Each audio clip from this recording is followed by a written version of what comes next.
आपको इस पृथ्वी पर से मिटाने के बारे में नहीं सोचता है, वो आपके जीवन में दुर्घटना करने के बारे में नहीं सोचता है, चाहे आप किसी भी प्रकार की चीजों क्यों ना करें। वो आपके जीवन में भलाई उत्पन्न की कोशिश करता है। वो कोशिश करता है कि वो आपको अपने बारे में समझा पाए। काफी बार हम अपने जीवन में जो चीजें अनुभव करते हैं, हमें लगता है कि ऐसे ही जीवन होगा। जब हम अपने लोगों के साथ रहते हैं और जो अनुभव से हम गुजरते हैं, हमें लगता है कि ऐसे ही हमारा जीवन होगा, इसी प्रकार की चीजें हमारे साथ होगी। काफी बार हम परमेश्वर के बारे में सही दृष्टिकोण नहीं रखने की वजह से हम अपने जीवन में चीजों को अनुभव नहीं कर पाते। आप जिस प्रकार का विश्वास अपने अंदर तैयार करेंगे, उस प्रकार की बातें आपके जीवन में होने लगेगी। आप किस प्रकार परमेश्वर के बारे में विचार करते हैं। हम आने वाले अनेक हफ्ते में देखेंगे कि जब हम किसी प्रियजन को अपने जीवन में गंवा देते हैं, उस समय हमारी जो स्थिति होती है, परिस्थिति होती है, कैसी होती है।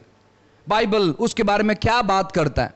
क्या परमेश्वर ने उसको अपने पास बुला लिया क्योंकि परमेश्वर उससे बहुत प्यार करता था? क्योंकि अनेक बार लोग यही कहते हैं, परमेश्वर इससे बहुत प्यार करता था इसलिए परमेश्वर ने उसे अपने पास बुला लिया। नहीं नहीं नहीं नहीं, परमेश्वर ऐसे कभी नहीं करता है। परमेश्वर जिससे बहुत प्यार करता है वो उसे दीर्घायु देता है। परमेश्वर जिससे प्यार करता है वो इस पृथ्वी पर उस व्यक्ति का इस्तेमाल करता है। अच्छा पास्टर, अगर परमेश्वर जिससे प्यार करता है उसको दीर्घायु देता है, अगर कोई व्यक्ति अपनी जवानी में गुजर गया तो क्या परमेश्वर उससे प्यार नहीं करता है? मैं आपसे कहना चाहता हूं, हमारे पास ऐसे सैकड़ों सवाल है जिसका जवाब हमारे पास नहीं है, जिसका जवाब मेरे पास नहीं है, जिसका जवाब शायद आपके पास नहीं है, जिसका जवाब शायद इस पृथ्वी पर नहीं है। ऐसे बहुत सारे सवाल है जिसका सवाल बाइबल बात नहीं करता उन चीजों के बारे में, जिसका जवाब बाइबल नहीं देता है। और जिसका जवाब बाइबल नहीं देता है, अगर आप उस जवाब के पीछे पढ़कर आप उसे समझने का प्रयास कर रहे हैं, क्यों बाइबल में लिखा गया है कि यीशु मसीह कहते हैं कि मेरे आने का समय मुझे पता नहीं है, अगर आप उसके बारे में जितना चर्चा करेंगे, आप जितना उसे ढूंढने का प्रयास करेंगे, उतना ही ज्यादा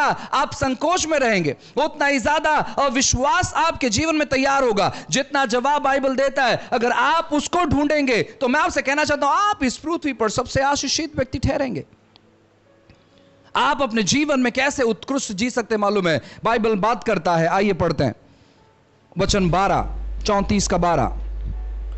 वह कौन मनुष्य है जो जीवन की इच्छा रखता और दीर्घायु चाहता है ताकि भलाई देखे। बाइबल कहता है जो मनुष्य जीवन की इच्छा रखता है, जो मनुष्य जीवित रहना चाहता है, वो दीर्घायु उसको मिलेगा और वो अच्छा जीवन जिएगा। आपकी स्थिति में, आपकी परिस्थिति में कभी यह मत कहें शायद मैं मर जाता तो अच्छा होता। आपकी स्थिति और आपकी परिस्थिति में कभी यह नहीं कहें कि अगर मेरा जन्म यहां पर नहीं होता तो बहुत अच्छा होता। आपकी गलत फहमी, आपके गलत विचारधारणा है, आपके जीवन में गलत अनुभव को लेकर आता है। लेकिन बाइबल कहता है कि जो मनुष्य जीवन की इच्छा रखता है और दीर्घायु चाहता है वो भलाई को देखेगा।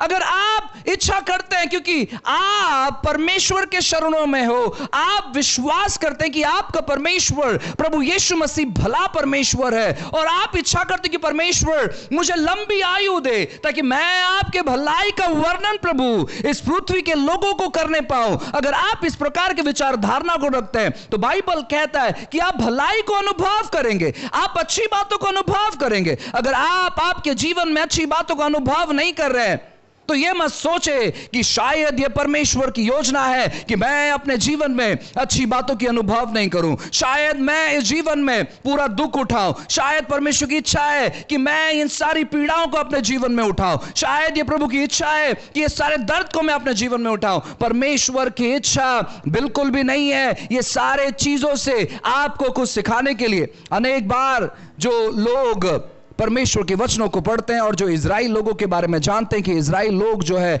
400 साल गुलामी में थे और परमेश्वर ने एक व्यक्ति को उभारा जिसका नाम मूसा था, और परमेश्वर ने मूसा से कहा कि मूसा मैं चाहता हूं कि तू मेरे लोगों को उस बंधुआई से बाहर निकाल क्योंकि उनकी दुहाई मुझ तक पहुंची है। मूसा तैयार हो जाता है परमेश्वर की बातों को सुनने के बाद और वो जाता है मिस्र में परमेश्वर के लोगों को वहां से छुड़ाने के लिए। और जैसे ही वो वहां से बाहर निकलते हैं, बाइबल कहता है कि वो रास्ता चंद दिनों का रास्ता होता है, चंद घंटों का रास्ता होता है, लेकिन 40 साल से भी ज्यादा वो गोल गोल उस जीवन में घूम रहे थे, उस जंगल में घूम रहे थे, अपने परिवारों को लेकर,